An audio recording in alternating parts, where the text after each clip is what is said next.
decide the 10 best countries to live in. So, you decide that maybe it's time for somewhere new. But where to? There's so much to consider in making the choice. There are places where people live the longest and where they are healthiest.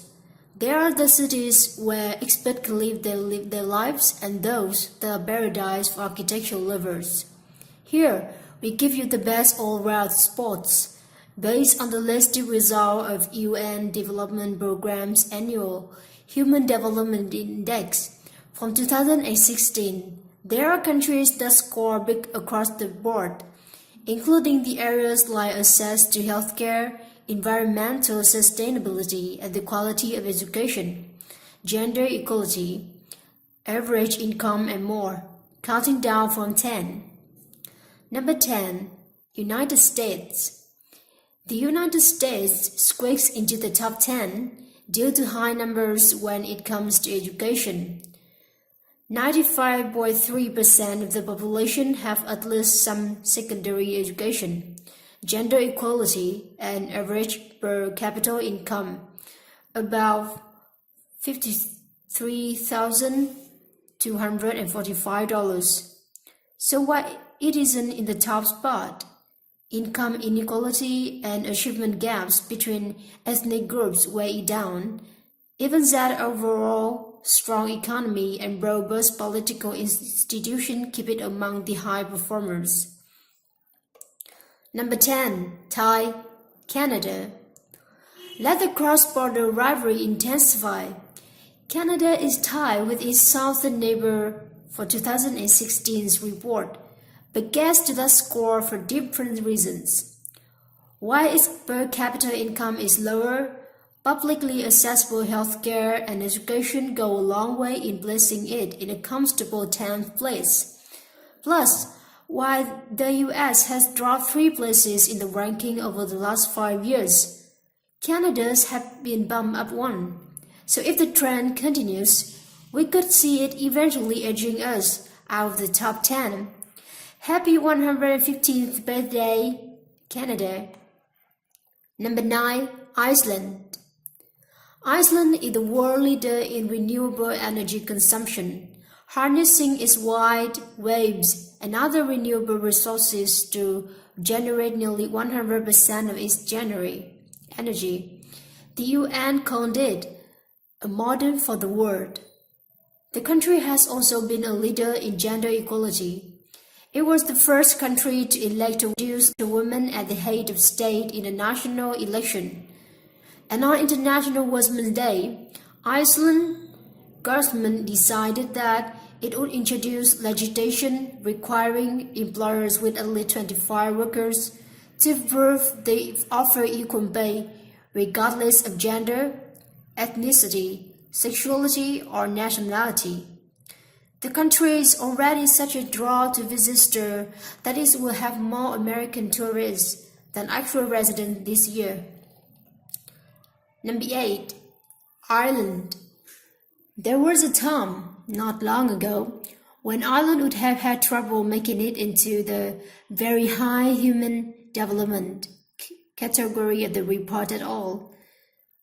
The 2008 economic crisis hit Ireland hard, with the unemployment rate soaring almost 15% at its worst.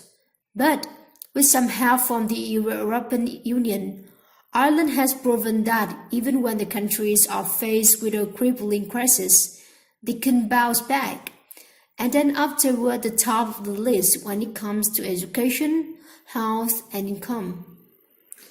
Number 7. Netherlands.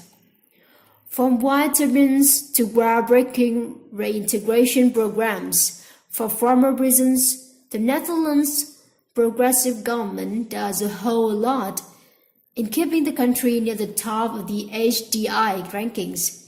It had a comfortable spot in the first 10 slots since 1990. You know things are okay when you are the king, but still, the time for a side gig blotting KLM jets. Number 5. Thai, Singapore. It sure isn't cheap to live in Singapore, But if the human development seeks anything to go by, it pays off. While there is a significant discrepancy between men and women, it still has one of the highest overall per capita incomes on the list, a whopping $78,162. Imagine all the kaya toast that could buy you.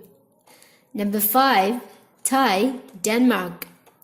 A founding member of NATO, Denmark is in the top tier of countries with the lowest carbon dioxide emissions. The Scandinavian nations also score top marks for universal health care, medical care is mostly free, and higher education, also free. In terms of overall life satisfaction, Danish citizens fall second to Norwegian and Swiss citizens. And with picturesque villages, a river garnet coastline, and some of the world's best food, who can blame them? Just wait to see how happy they are when they get that spiraling treetop walkway. Number 4. Germany. It's got more than just the most powerful passport in the world. Germany ranks in the top 5 largely due to its leadership in energy efficiency, technological development, and higher education. 96.7% of its population had at least secondary education. As a result, the country has seen positive job creation with one of the largest economies in the world, the most populous nation in the presence on the world stage. Number 2. Switzerland. To understand Switzerland's success, it helps to look at a whole other index. The small European nation came out at the top of 2017 Global Innovation Index, which looks at other countries' performance in the space of innovation across its economy, political system, and education. Turns out, the country has a long history in leading the way when it comes to cutting edge in participatory politics. The country hosts referendum on everything from national laws to whether there should be a new traffic circle in a small town, transportation infrastructure, and more. It has retained the top spot on that list for 7 straight years, and at number 2 has a pretty strong showing here too. No wonder that annoying Dutch woman wanted a Swiss passport so badly. Number 2. Thai, Australia. In Australia, things are getting better all the time. Since 1990, it has improved in almost every single indicator, most significantly when it comes to income per capita, which jumped a full 53.8%.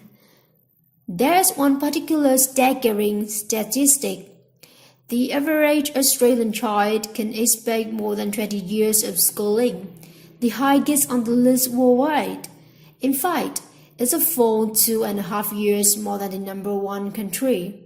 Speaking of which, number 1, Norway. The westernmost country in the Scandinavian Peninsula, Norway is a world leader in more ways than one. It has low homicide and suicide rates.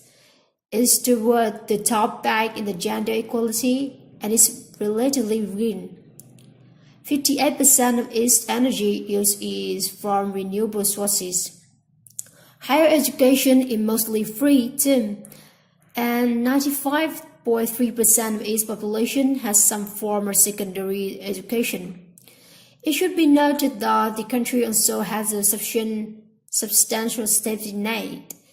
In the 1960s, oil and gas were discovered offshore, and today, Norway has the world's largest sovereign wealth fund.